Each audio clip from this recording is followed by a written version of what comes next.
Hello lovelies and welcome back to the doll room. Today I thought I'd bring a doll tag to YouTube. Why not? A tag that you can join in with if you would like. I've got 10 prompt questions for this tag and it's all about doll collecting first. So your story with dolls, I'm curious, I really want to know. So without further ado, the first question is the first doll that you remember owning as a child. What was it and do you still have it? Now, for me, at Christmas, this Christmas just gone, I was on eBay and I saw a very familiar face in a toy that I think just about classes as a doll. And doing further research, I discovered my childhood toy that I had from probably a baby up until the age of about 3, where we then moved to the countryside and I never saw it again, and I totally erased this toy from my memory until I saw a picture of it on eBay, at which point I immediately burst into tears and I tracked one down for my Christmas present this year, and it's this Bean Baby. It's a Mattel Bean Baby. It's a 1970s toy. I was born in 68 and this is Buffy, but I can remember as a kid calling it Blue Boy.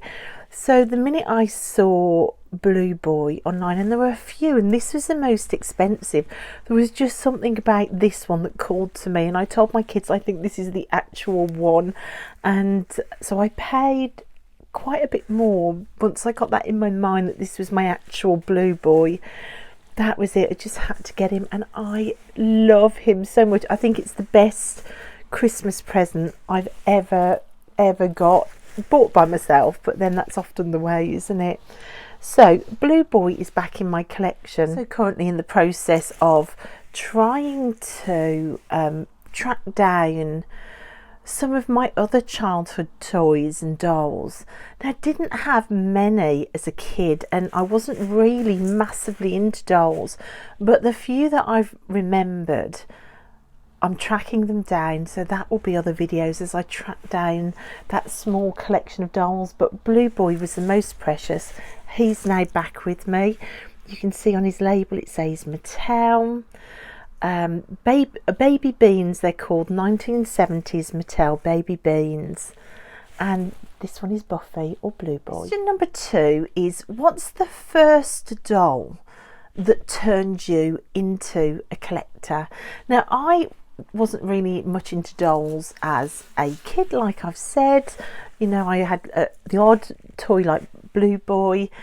It was only later on in life, I was in my 20s and I was working in a health food shop in Herefordshire in England, and on my lunch break I wandered down to Woolworths when Woolworths was still around just to kill some time, and I wandered downstairs into the basement floor to look at toys, and I can remember just standing gobsmacked in the Barbie aisle surrounded by pink boxes and losing my mind. I would have been probably 20 years old and just buying a Barbie and running back to my workplace to show everybody, and that was it for me. And this is the doll I bought. So this is Hawaii Barbie. You can see she's still in box because I was an in-box collector up until this year. She's the only one in the range I've got. Look, you can see there's the Ken. I'd love to find that Ken. But look, there she is. I can remember looking at like the massive earrings and just the print on her bikini, and just something in me connected with it, and it was just a place of joy. And I can remember then just being obsessed for the next 10-15 years. So Hawaii Barbie, definitely the doll that turned me into a collector. So question number 3, what's your first love doll line? So the doll line that you loved first. You might still only love the one doll line and collect them. I think if you look behind me, you will be able to see. So I am in my 50s now, so I started collecting in the 90s. There wasn't all the choice back then that you have nowadays, with all of the Rainbow High and the Shadow High and the Bratz. None of that was in the stores at that point. So my first love has to be Barbie, and having come back to doll collecting this year, there is still something so fundamentally wonderful to me about Barbies. So you can see here from the shelves I've started to unbox. You can see Barbies and Kens. This was the first Barbie of the 2000s. You've got Avon Barbies, but I'm beginning to update my collection. So I've got my first Barbie extra is opened. All of these were in box, apart from this one, which I found really cheap online recently. But all of these dolls that you see were all in box, and I'm just beginning to unbox them all. Look, you can see I've still got loads and loads to unbox still, and I'm just there's something about Barbie that just, I love her. I just love her. I absolutely agree. The quality compared to some of the more current doll lines is just not there. I get that. I don't disagree with any of that. But for me, the magic, because she's part of my past, and for me, dolls were Barbie and nothing else for such a long time. My first love is Barbie, and I think it will probably always remain Barbie, although there probably is room for other first loves as well, to be honest. So question number 4 is, out of your first love doll line, what was the first doll that you owned? This might be different to the doll that turned you into a collector. For me, it isn't. It was this one, which you've already seen. So what was the first doll that you owned in your favourite line? Or if you've already shown it like me, what's the doll that you love the most in that line? So your first love. Now, out of the ones I've unboxed so far, it's this Avon Spring Petals Barbie. There's just something about her that just sums up Barbie for me. She's sunny, she's happy, she just embodies joy and happiness, and you're not being pressured by life, you're literally skipping through the flowers.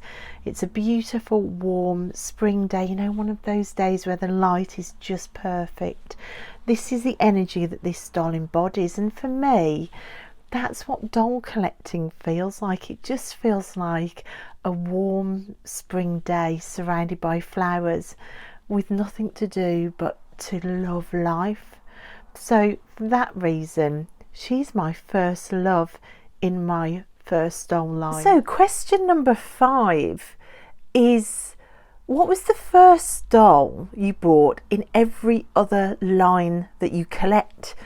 If you only collect one line, you won't be able to answer this. But if, like me, you love so many different lines of dolls, you might have a few dolls to show here. We're going to touch on the reason why I stopped collecting just for a second. I stopped collecting because of Bratz. When Bratz came out, I was just a complete Barbie fan. That's all I wanted was Barbies. When Bratz came out, I couldn't quite admit to myself how much I loved them. I felt disloyal to Barbie. So I started keeping away from the shops because I did love them, but I didn't want to admit it to myself. And I stayed loyal to Barbie, but then Mattel brought out my scene to kind of mimic the face of the Bratz, and that's a whole another period in doll history. I was literally living next door to a Toys R Us when all of that was going down. If I hadn't have been so stubborn with myself, I could have got all the first my scenes, all the first Bratz, and I should have. I was a doll collector then.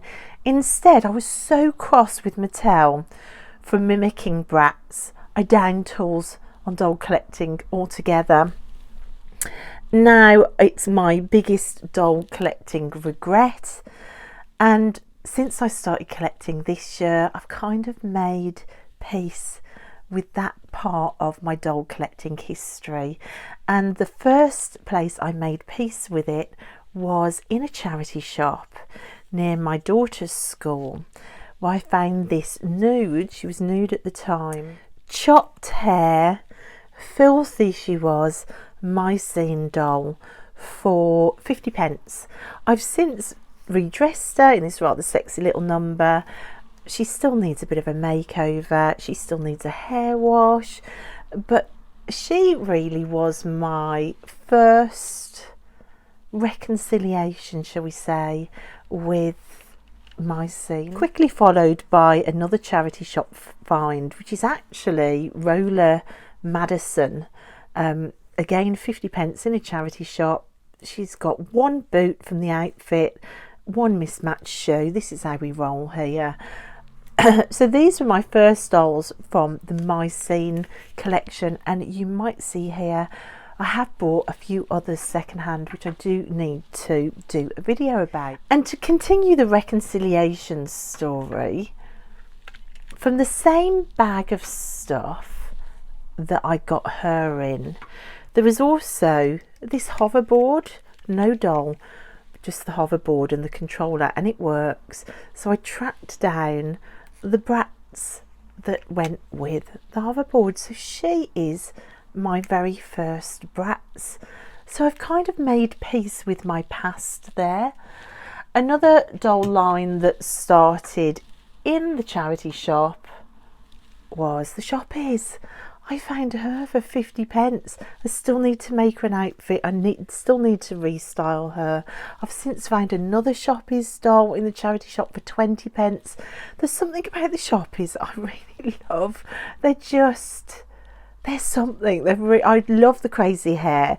In fact, the pink Shoppies I've got, I don't even want to restyle her hair and get it looking normal again. I love it because it's wild. So she was the first Shoppies doll I ever bought. The first Monster High I bought last year is this one from Scarier Reef. Oh my gosh, I just think she's so lovely. I can't remember any of the names, can you tell? So she was my first Monster High doll. I've since bought a few others. I had one for a birthday present off one of my best friends as well. I love Monster High. They're in the shops now in the UK, which is super exciting. So yeah, she was the first Monster High doll. The first ever After High doll I bought was actually for my daughter, which has now made it into my collection. I bought two for my daughter. This was the first one, and I think this is the first time my interest was piqued again in doll collecting. When I saw this brand of dolls come out, I loved them. I bought two in box for me, which I still need to unbox. So I've got two out of box, saved from my daughter to stop the hands from breaking.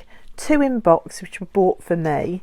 But she was the first one that I saw. First time I saw a doll after stopping collecting, where I thought, oh, dolls again.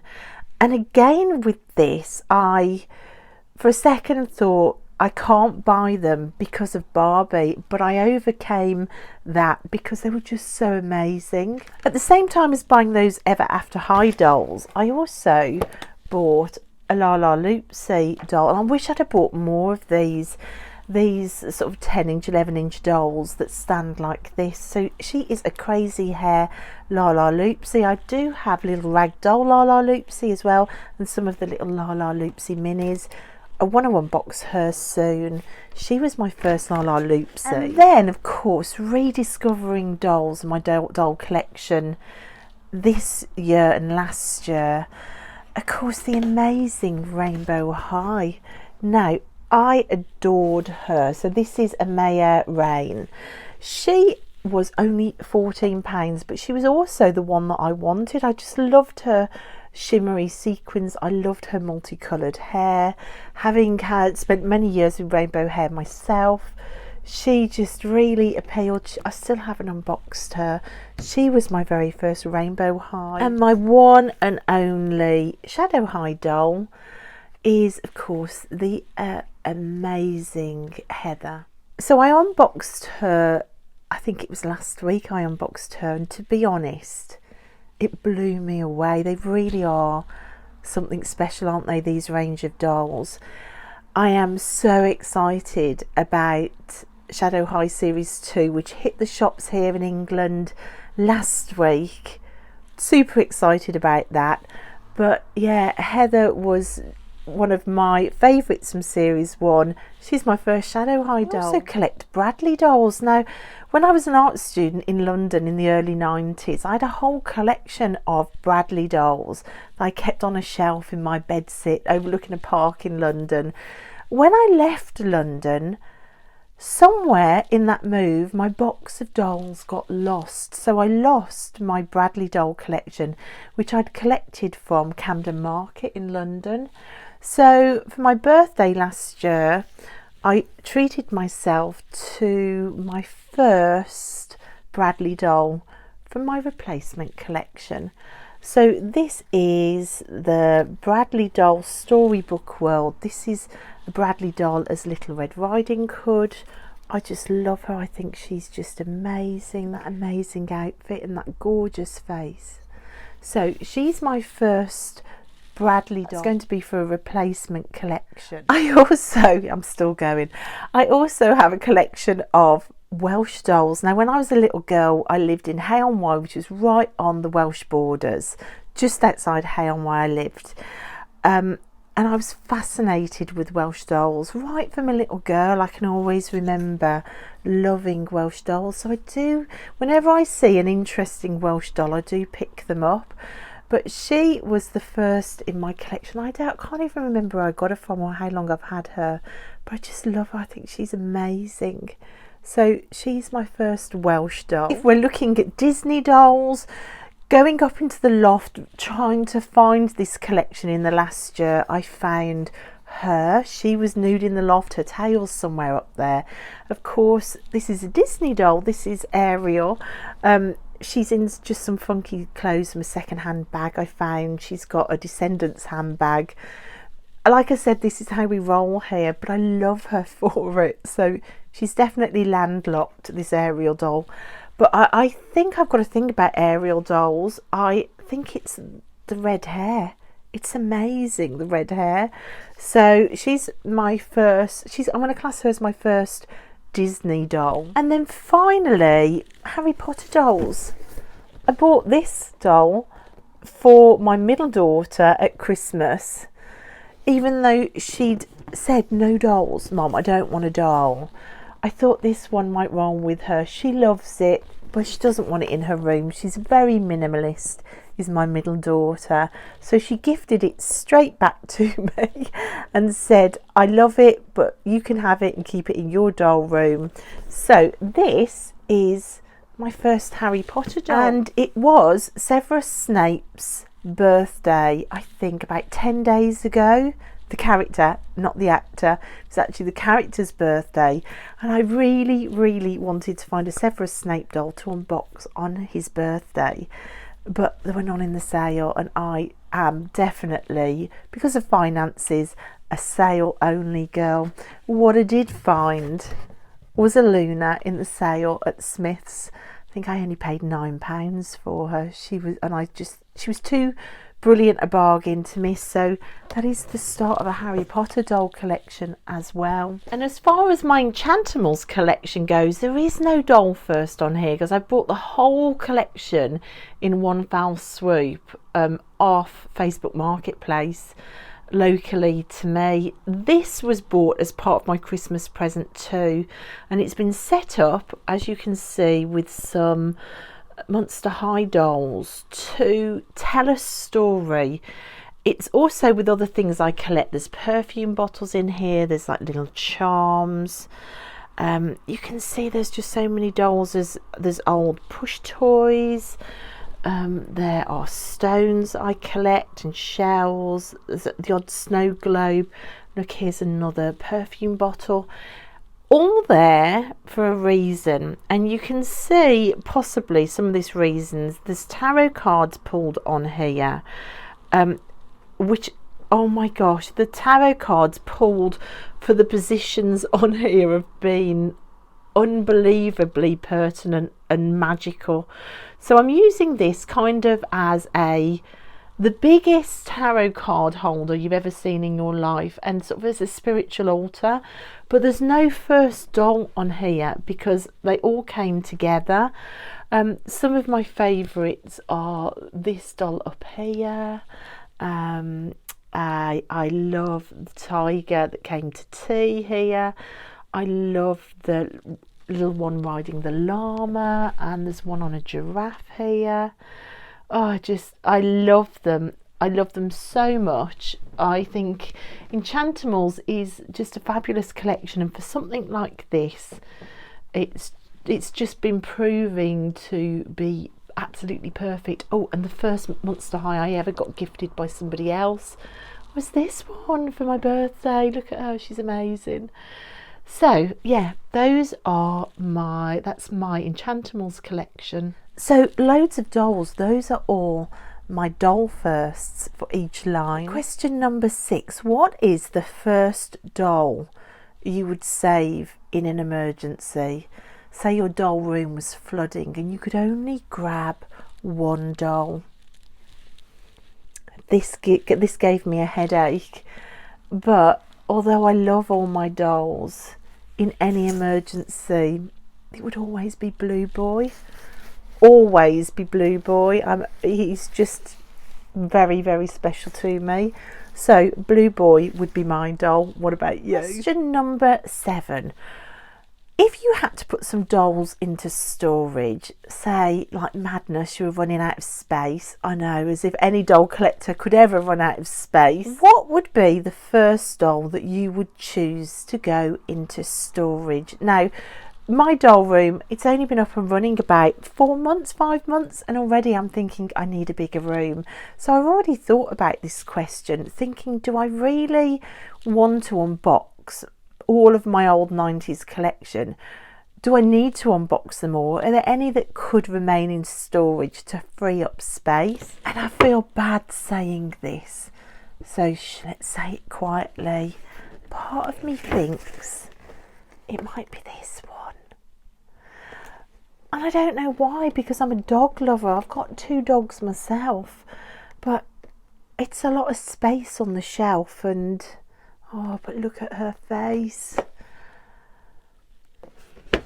When we're going to unbox it, aren't we? We are. But if I was forced to, at this current moment, if I was forced to pick one to put back in the loft, back into storage, it would be this 1990s Barbie and Ginger. But I don't think she's going anywhere. Question number 8 is, what would be the first doll that you would go out and buy if there were no obstacles? Money was no obstacle, scalpers getting all the dolls wasn't an obstacle. It was just easy to go and get any doll you wanted. Which doll would it be? And for that, I think I've got to choose the dolls from the Barbie Day of the Dead collection. I have a complete fascination with Frida Kahlo. I think that imagery of the Day of the Dead reminds me of Frida Kahlo. I just adored those Barbies in that collection. So I think for me it would be one of these dolls. Question number 9 is, what was the first doll you ever restyled or customised? Now, I have been an inbox collector my whole life, conditioned really by my dad, who collected things, but he collected for value, and he always absolutely rammed it into me that not to take anything out of the box.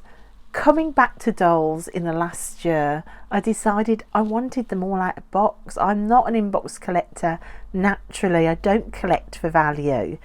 So I think just getting any of the dolls out of the boxes or redressing them is brand new for me.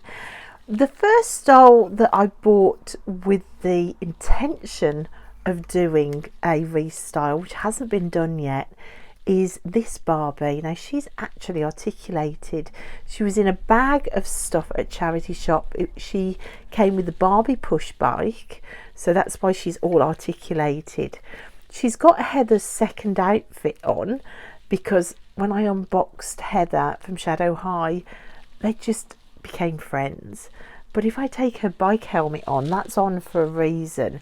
It's on to cover up the horrible bald state of her head. So I think she's got a beautiful face. All of this hair needs to be cut off and I need to reroute. Where am I currently? I'm still watching videos about how to do it, about how to reroute or repaint dolls. I've got some doll hair which got delivered yesterday. I have some doll accessories and charms for the hair which arrived also yesterday.